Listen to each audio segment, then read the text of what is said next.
I wish they wouldn't take it down because I think it is a landmark. It's like going to a funeral because it's something that's going to be lost forever. Can never be replaced. 5, 4, 3, 2, 1, 0. There you go!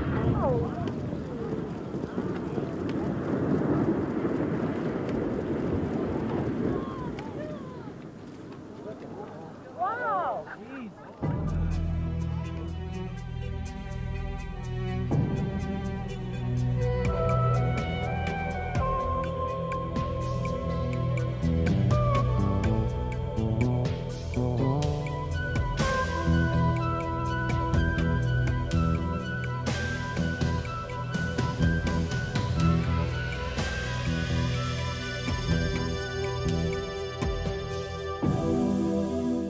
September 18, 1982, a date that still lives in infamy for Great Falls and Black Eagle residents.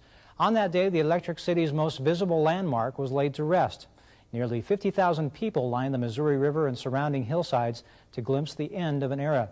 The 506-foot stack was a strong and imposing figure on the central Montana horizon for 74 years, and for many, it simply meant home. Tonight, on the eve of the 10th anniversary of the stack's demolition, we'll explore the emotional connection with the stack, and we'll look back through MTN news reports of that fateful day. You'll see some stories as they aired on September 18, 1982. Mostly, we'll look at what the stack meant and still means.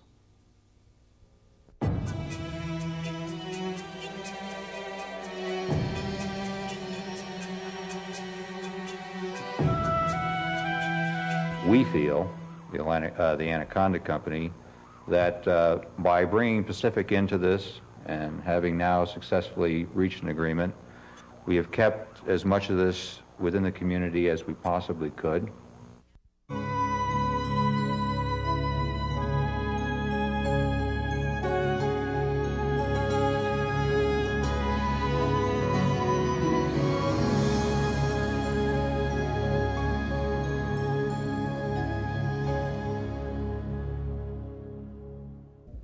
This is Smelter Hill, where the Anaconda smokestack stood for 74 years.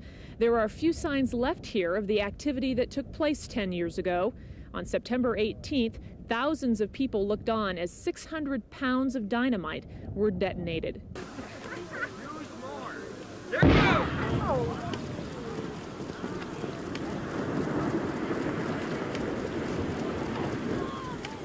As the dust cleared several minutes later, it was quite clear that the demolition didn't happen as planned. Framed against the blue morning sky was a tall sliver. Nearly half the stack remained. Several hours and sticks of dynamite later, the second blast sent the last defiant portion to its rest.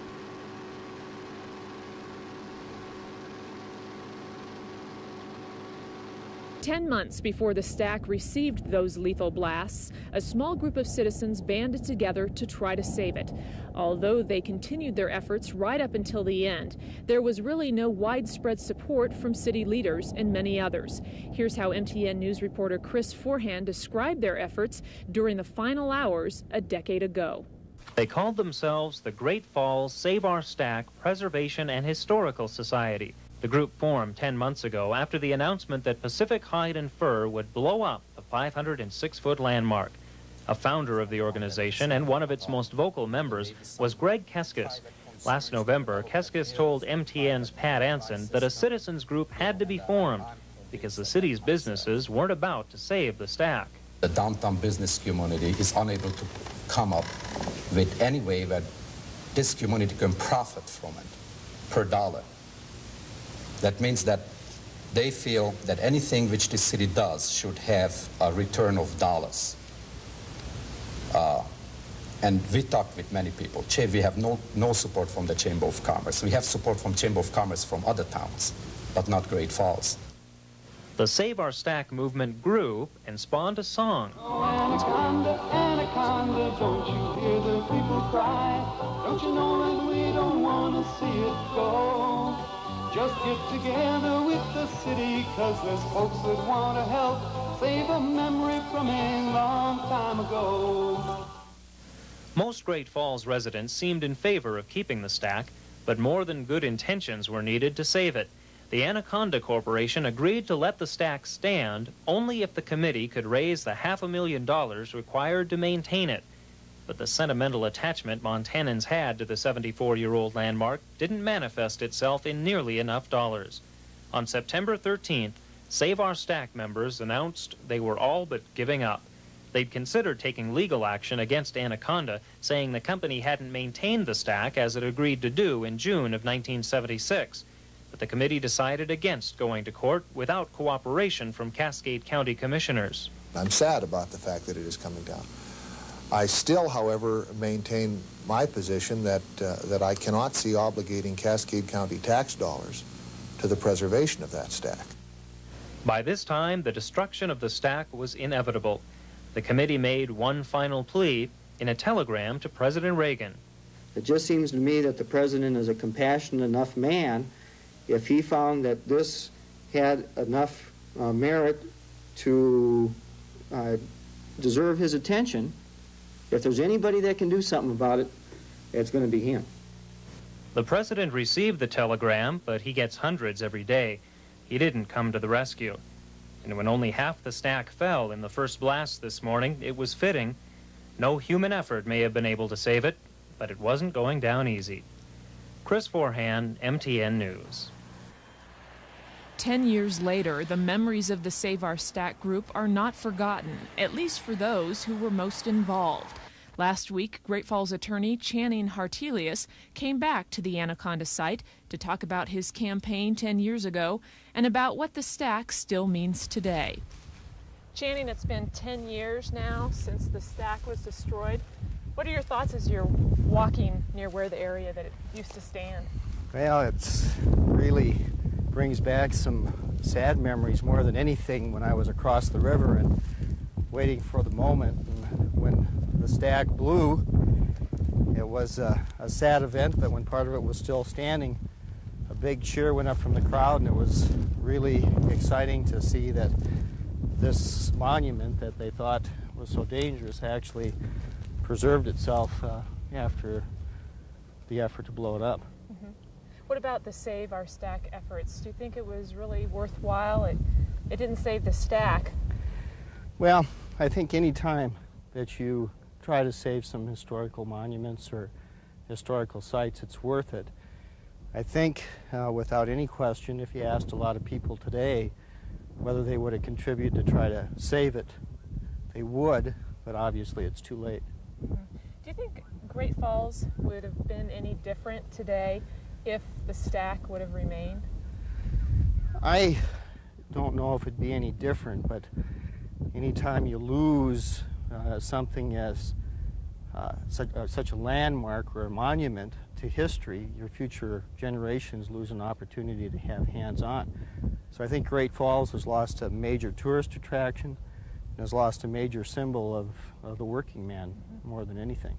Would you have done anything different today to save the stack? I don't think there's much more that we could have done. It was a matter of money, and we were given an opportunity to try to raise it, but there just wasn't enough interest or money that came forth. Today, once again, I think that would be a different story, but there's nothing more that we could have done other than delay the inevitable. Channing, when you look up there and you don't see the stack anymore, what do you remember about the stack that's your fondest memory? Well, the fondest memory is when I would drive in to high school from the farm and see this majestic symbol standing up against the skyline, and it was just very heartwarming to see something that magnificent. And every time we'd fly into Great Falls or drive from any direction, the stack was always there as your guidepost. And so I miss it. The ghost is still there, but I wish the real thing were still there.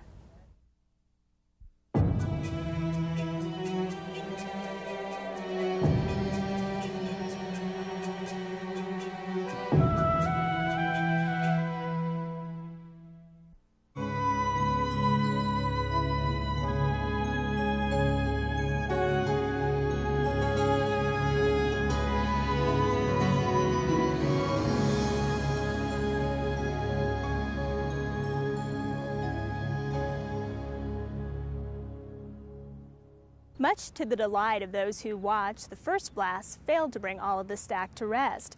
On the MTN News that day, here's how the man who was hired to demolish it explained why it failed.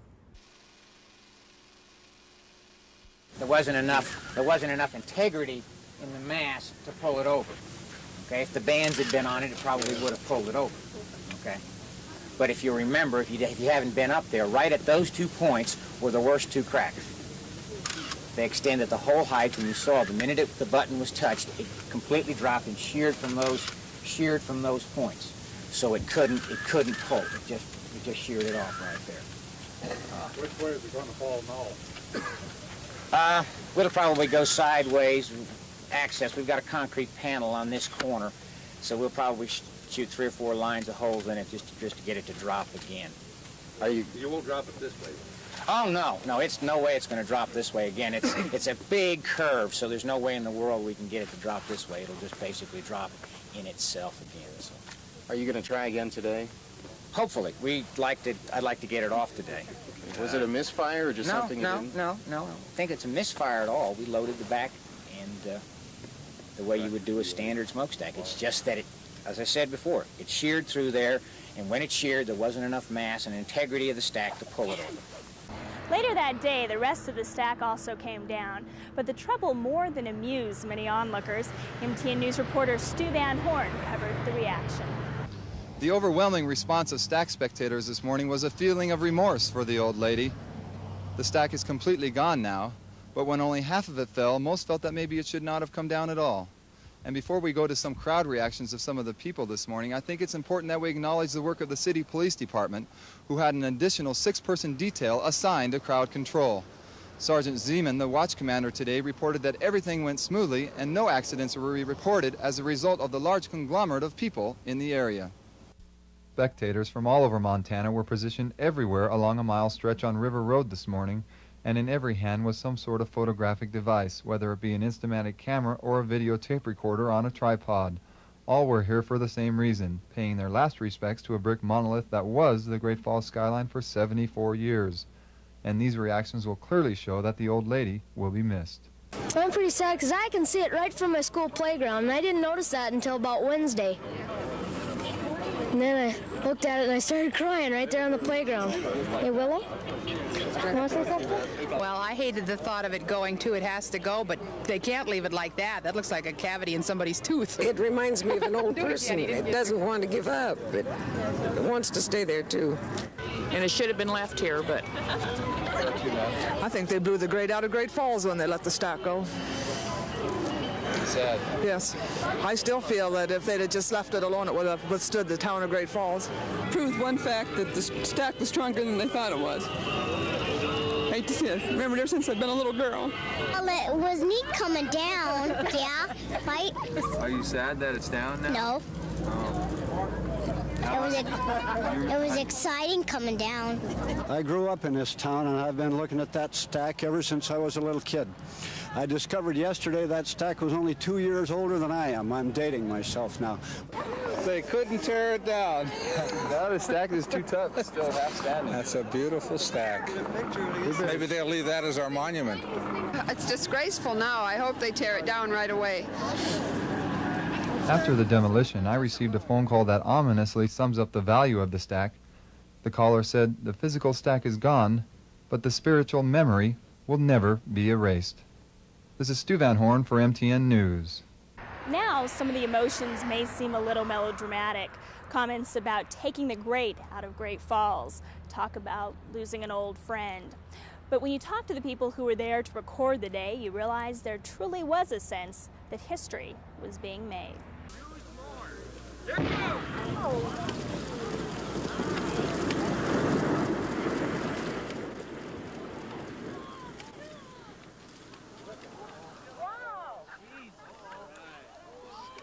It was a beautiful, beautiful fall day, and everyone was still hoping against hope that something would save the old girl as it stood proudly there on the horizon, because it had been part of the scene for, it seemed like forever, that was part of Great Falls and Black Eagle, the big stack. There'd been potato chips named after it and everything else, and it was just part of everyday life. Everyone just assumed it would always be there. Ron Rice got out early that September 18th to stake out a spot where he could take pictures for the Great Falls Tribune.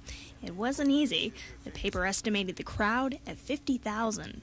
If you could have humor at a funeral, that was pretty much it. There was a lot of fun. There's a lot of joking amongst the people. And when the initial blast left a sliver of the stack intact, Ron remembers the mood turned joyous. It showed them that the old girl was stronger than they thought they felt in their own minds, and that it had shown them, it had fought back. It was kind of like losing by only one touchdown. Well, there were cheers went up when that finger of brick was still sticking up through the dust. Almost the entire news staff of the Great Falls Tribune was out covering the stack destruction. The following day, the Trib sold more papers than ever before or since. Up to that point, the biggest circulation day that we had was the assassination of John F. Kennedy in 1963. We not only sold out the paper that day, but the next morning there was a rush on the paper after the stack had come down. People were lined up, and we had to put the plates back on and rerun that edition. And I think we sold an additional 5,000 copies on that second run after selling out the first run.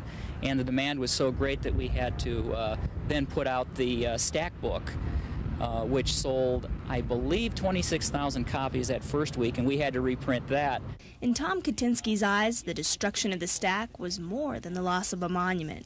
It was the symbol of the end of an era. The stack symbolized Great Falls' industrial era. It was a sort of almost a feudal symbol, sort of the castle of Great Falls that stood up on the hill, and people could go up there and get a job that would last a lifetime. And when the jobs were no longer there, it became a sort of a useless thing to those people who wanted jobs. In a lot of ways, the stack had to come down to allow Great Falls to move on to another era.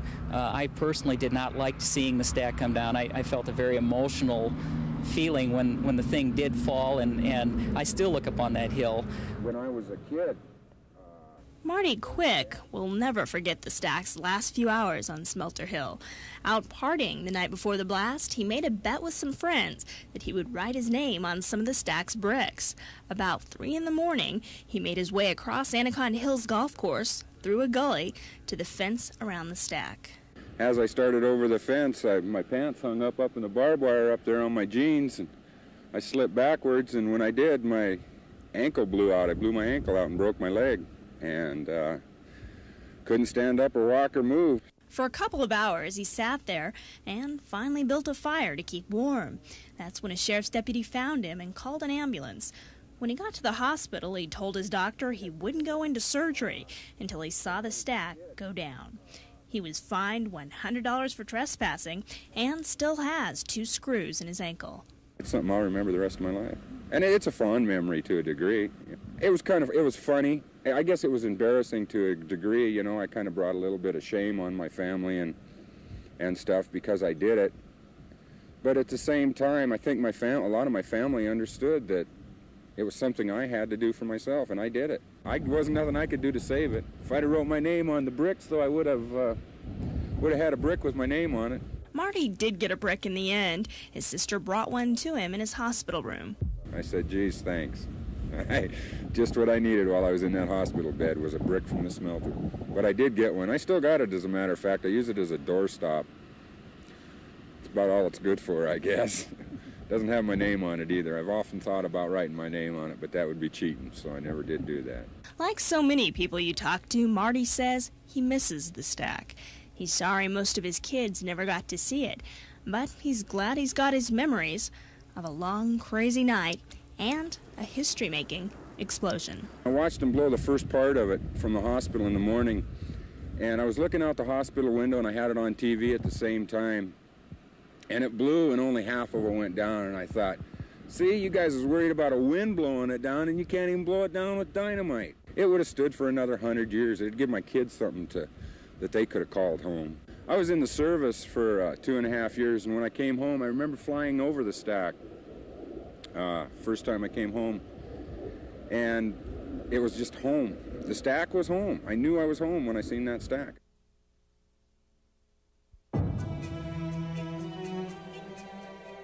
The one thing that the removal did is it upgraded the navigation abilities of the small pilots in the area, because on clear days they never had to navigate. You could see it for 150 miles, and they used it as a tool. It was so very obvious. It was part of the landscape. It'd be just like taking Mount Rushmore out of the Dakotas.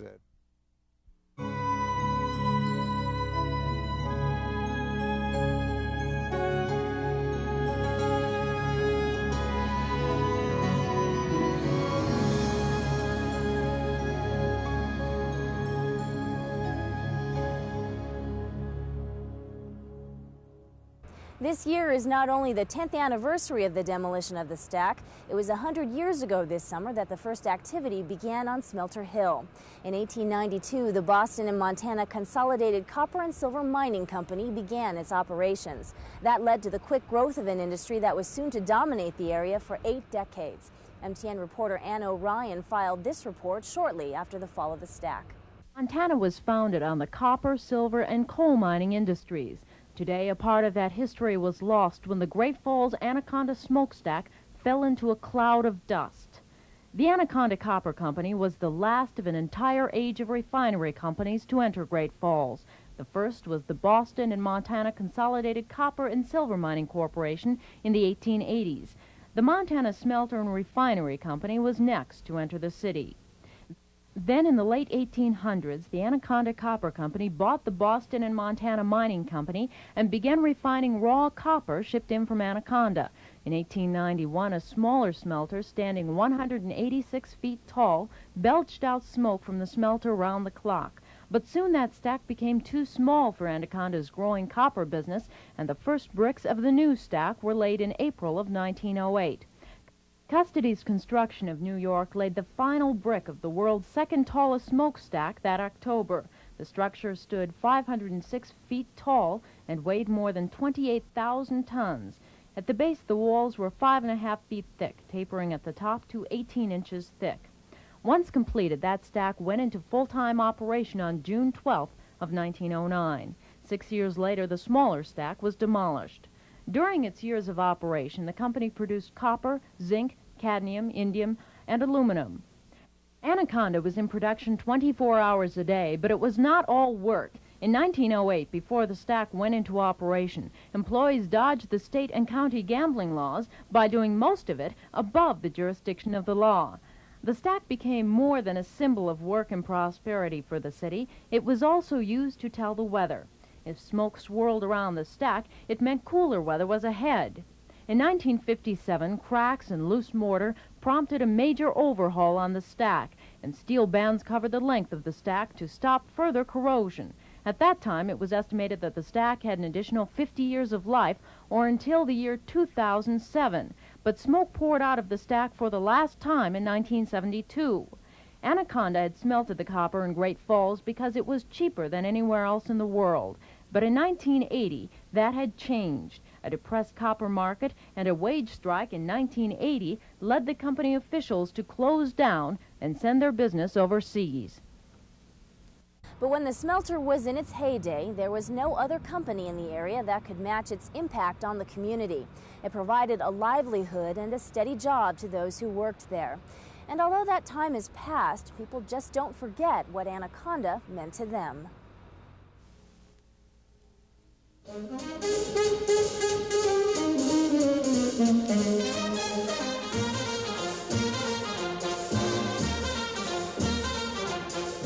It was a time of war and then prosperity. For 65 cents, you could get a T-bone steak with all the trimmings. Productivity was high, and the Anaconda Copper Mining Company was in full swing. You got up and you went to work, and then you come home, you got your rest, and you want to get up back and went back to work. you had a job, you had a paycheck every week. Now, we didn't make the most money of anybody in town, but you could always depend on your check every week. In the good times, during and just after World War II, when copper demand was high, over 4,000 workers labored and sometimes lived on this place called Smelter Hill. And to call it important is an understatement. Anaconda was so big that people often referred to it as the company. They were all good to work for, in that if you had a son or somebody, they could always get on in summertime as vacations. And half of the kids at Great Falls got their money for college working summertime for Anaconda Company. Our lives depended on it. My dad worked there, my brother worked there, I worked there, my husband worked there. Everybody's life depended on that. And it seemed America depended on it too. It's here that materials vital to success in a global war were produced. This copper refinery, zinc plant, and wire mill made up Great Falls' only large industry. People who worked here bonded with a life they took for granted. You see, we never ever thought the Anaconda Company would close. I mean, it was just like something that was never, ever it was going to be there forever. Bob Rosberg and many others were committed because to them, Anaconda meant you had somewhere to go every morning. There was an old janitor there, and his name was Henry Robinson. And he had a story, I guess he told it.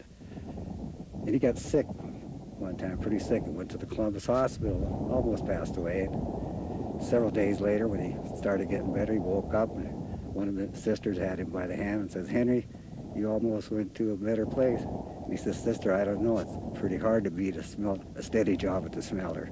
It was solid in their eyes, a place to earn a steady living. But it was also the heart of a community, a place where friends were made. The more experienced people, or that was their job or their profession, they were always good to the kids and the young people. They watched out for them and sort of took care of them, and they showed them things, and they were excellent to be around. They were good workers, and it sure made you feel secure. And to maintain friendship after so many years, it's nice. Once a month, the old-timers meet for lunch at the Moose Lodge in Black Eagle. It's a gathering that takes the members back in time and brings them up to date. They still get together these days because even though the plant is no longer active, the friendships are. Remember when Mondo got the live turkey and it got away on him and it flew all over the clubhouse and in the seats where the spectators were? We had a lot of fun in them days. And it's that sort of feeling that symbolizes what the smelter meant when times were good, a feeling that many say still comes to life when they look at the hill, a hill that once was Great Falls' bread and butter.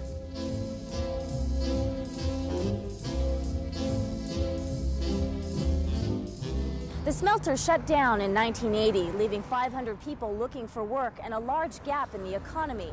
But some say Great Falls is finally on its way back up again, creating an economic base that doesn't just depend on one major employer. The signs of progress are hard to miss. American Ethanol, you've made my day. But progress has been a slow and uphill battle since the Anaconda Company pulled out of Great Falls. And communities have a tendency to get dependent upon those things that have been such a vital part of the community, and sometimes we think that they will be there forever. The Anaconda Company defied that myth, and its closure left Great Falls stunned. How would a community recover from such a loss? I think it was a shock, but I don't think that they felt that it was the end of Great Falls.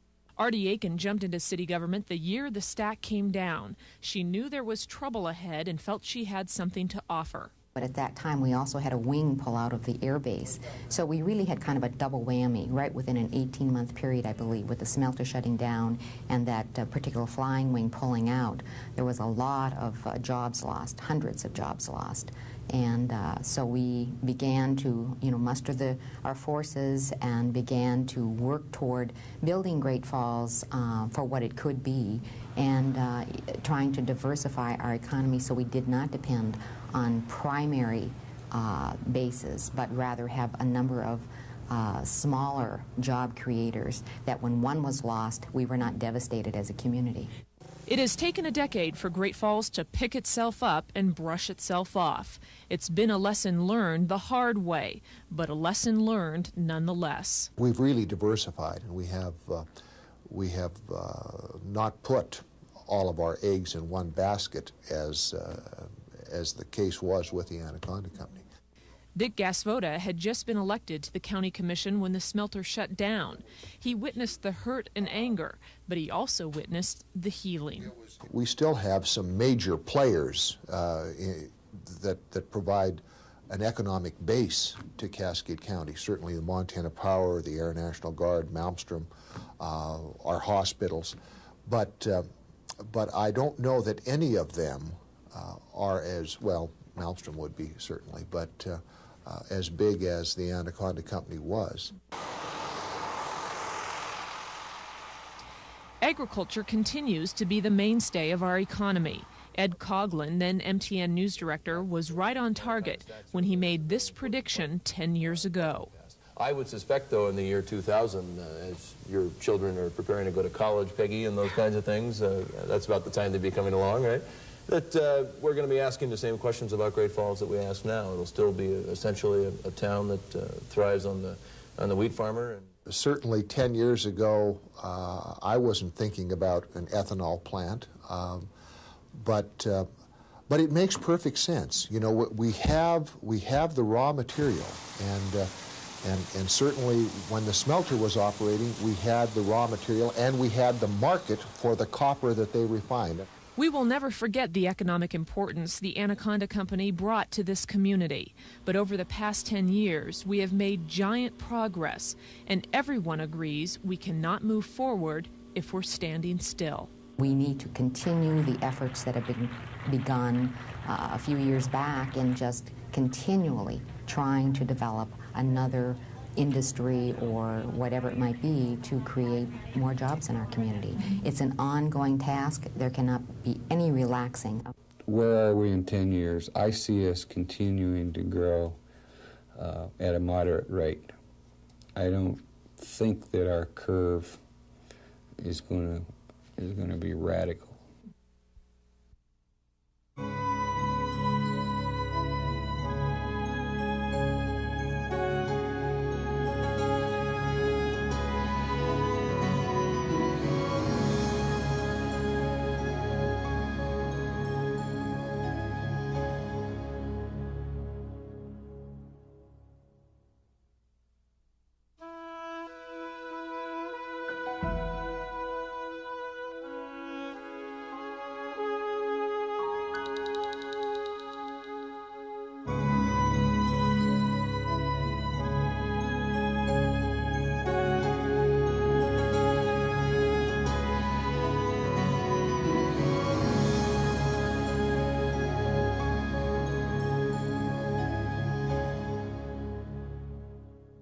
The rise of the copper business in Great Falls gave birth to two small communities on the Missouri River called Little Chicago and Little Milwaukee. The towns were built for the hundreds and eventually thousands of smelter workers who arrived. No one really knows when the two became Black Eagle, although some guess that took place around 1901. At its peak, Black Eagle was a small yet thriving community. But in the years since the copper business left, the town continues to show the most visible effects of the shutdown. For almost 8 decades, it was a booming little town, a tight-knit community tied to an industry no one thought would ever leave. But in 1980, it did, and Black Eagle has never been the same. What it was is a big family, actually. And then when it changes, it just breaks apart, and that's just what happened. Petrini's life story is like so many others, born and raised here, the son of immigrants, drawn to an area by the prospects of work. This was my uncle's house across the street. The 3D was originally before the 3D went in there. It used to be a meat market. That one part was just a meat market. And he owned that and the house there and the garage. They were very entertaining. They talked broken language of one kind or another, whether they're Italian or Croatian, and some of them talked a little broken language, and they really were good entertainers. 51 years ago, Floyd and Louise Walker were married in Black Eagle. Floyd became a smelterman, Louise a housewife. The jobs were good and the pay decent, but it was the community that made life so good. Raised the kids here and never had to worry about them. There was never any problems. Never locked the doors for years. Leave for 2-3 days and you wouldn't have to lock the doors. Nobody would bother anything. Well, it was just a good place to live, and we still enjoy it. But the Walkers admit shutting down the copper plant really hurt this town. Gone are the grocery stores and businesses. The school closed in 1979. Only a couple of successful dinner clubs are surviving the times. It's estimated that for every old-timer still in Black Eagle, there are 100 who have either moved or passed away. Kind of a beautiful little... It was nice. What was it like? Well, the yards were kept up, the houses were kept up, just like I says. I mean, people talk, you could go out and talk, you know, you could stop at any house and get a drink, a good glass of wine, or, you know, like I says. And you knew everybody. Now you could walk this whole thing. I bet you I could walk all the way up and down the street, and I bet you I couldn't name 5 people. I mean, or there would be 5 people even talk to me that knew me. Some things still strike up nostalgia here. Every Wednesday at the Black Eagle Community Center, the seniors still bowl and reminisce about the town's second biggest pastime. As for the first, it was the local tavern. There used to be 11, frequented often by most everyone, but no one would ever question the character of a tavern goer. They were very knowledgeable in their own way. A lot of them didn't have education, but their experience made them smart, very smart people.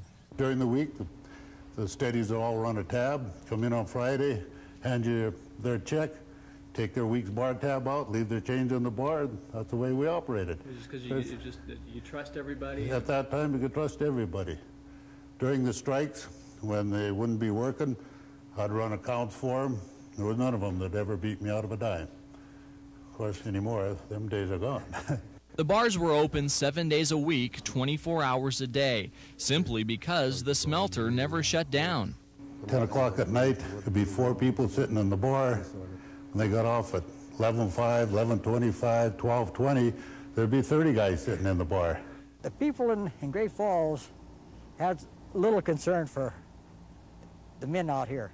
They thought we were probably the laziest bunch of people there was. You know, but every dollar we made, we spent here. It is said that every great town is made up of great people. In Black Eagle, most worked hard, were honest, and cared about each other. Seems like a whole just different type of people here now. Those that do move in don't stay that long. So we miss the old timers, but one by one we're going. The old-timers going, the stack already gone. What's in store for Black Eagle, nobody really knows. It's a future that depends on a new generation. The sense of loss that the people of Black Eagle experienced was felt by many others. When it was announced the smokestack was to be demolished, everyone reacted differently. From anger and sadness to a sobering acceptance, people had different ways of dealing with the loss. Austin Campbell of Shota, who worked at the smelter for 25 years, decided to express his feelings in a song. The words he wrote were sung by a Montana State University student, Rob Tenyus. The song played like this on the MTN News 10 years ago.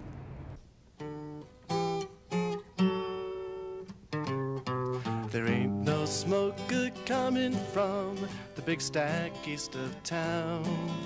Its time is running out, they're going to pull her down. It's been standing for years where the old Missouri flows. Now its fires have burned out, its time has come to go. The furnaces are sleeping, the walls are black and cold, and there ain't no copper running from the tap hole to the mold.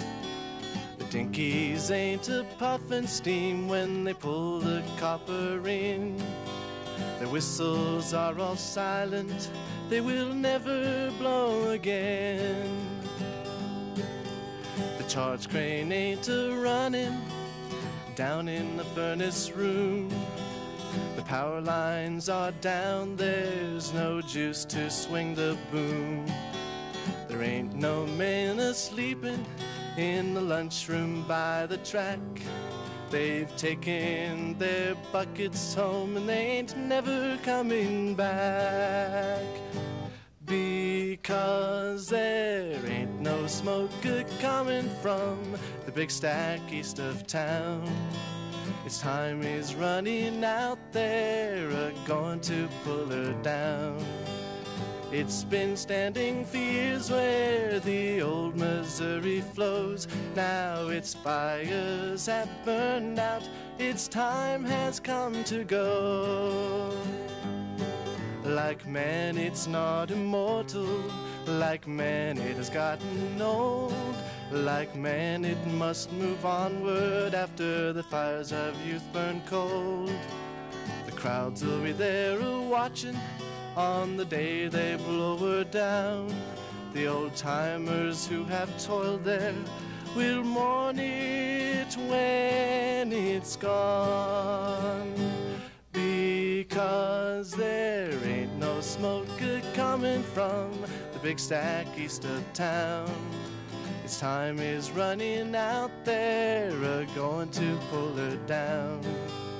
It's been standing for years where the old Missouri flows. Now its fires have burned out, its time has come to go. Now its fires have burned out, its time has come to go.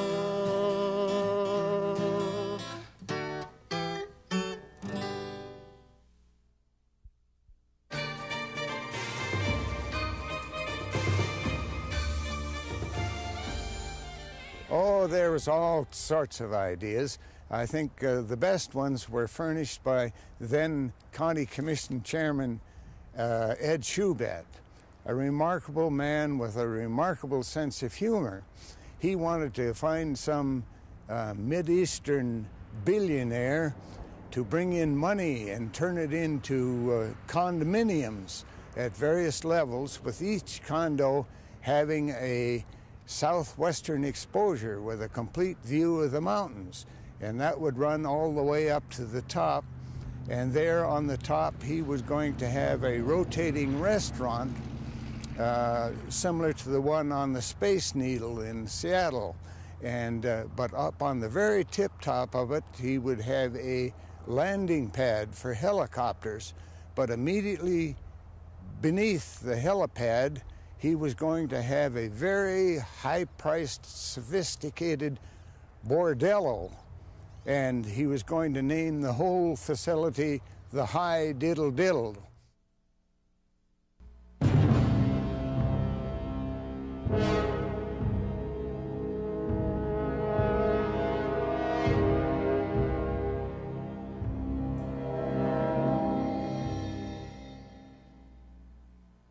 The passing of the stack still brings back bittersweet memories. Although most were sorry to see her go, many realized there was no chance of saving her. So 10 years ago tonight, a small group of people got together to remember an old friend and celebrate her life. There were no tears at this party a decade ago, even though the people were grieving for the death of a friend that most of them saw every day of their lives. It is awake because they have awakened every morning to the stack and gone to sleep every night to the stack, lighted. And it won't be here tomorrow night for them, so it's awake. Others were sorry to see the landmark go, but were realistic. I hate to see it go, but from what I understand, what can happen with the money it's going to take to keep it going, I don't think it's worth it. And let's not forget some other strong feelings that were quite popular at the time. I'm really going to be sorry to see it go. I think it's great to get rid of Anaconda. Today, much of that anger may be forgotten, but some believe it contributed to the apathy in the attempts to save the stack as a monument. I know that I talked to some people, I wouldn't say what percentage, but I know that I talked to some people that said, no, we don't want that left as a tribute or as a reminder of the company that pulled out of Great Falls. So there were two sides to the whole issue. But for many of the people who depended upon the refinery for their livelihood, even if there is anger, there are no regrets. Well, it wasn't the biggest paying place in the world, that's for sure. But the paycheck was there when it was supposed to be, and they never missed. And if you knew how to handle your money as well as my wife did, you could make out.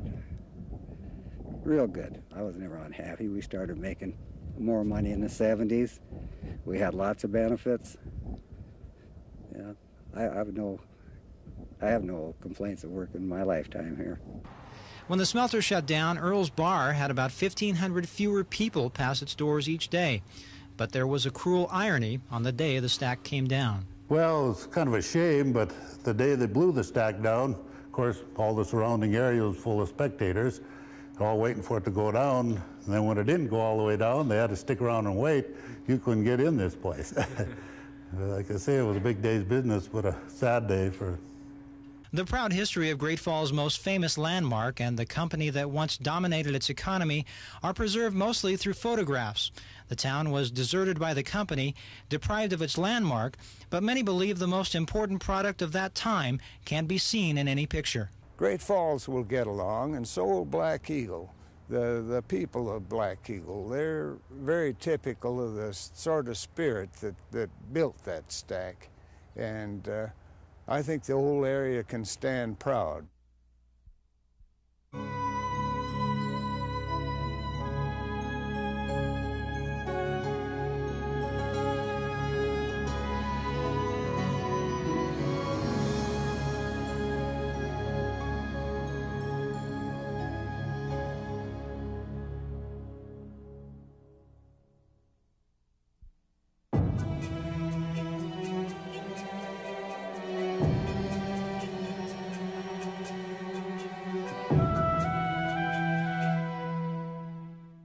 The fall of the stack was the official end of an era for Great Falls.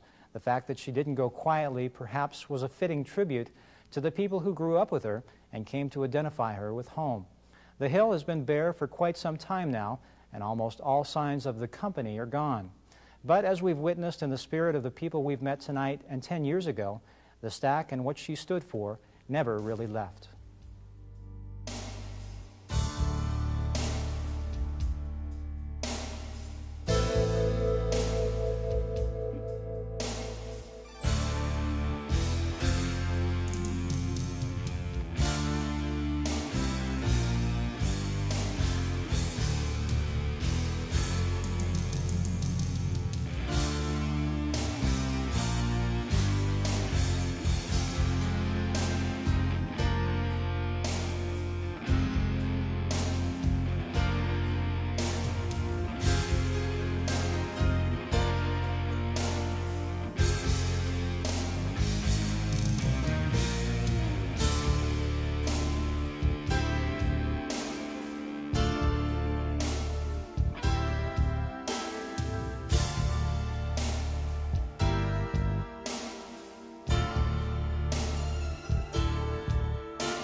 To order a copy of this program, send a check or money order for $22.95 to Stack Special, care of KRTV, Post Office Box 2989, Great Falls, 59403.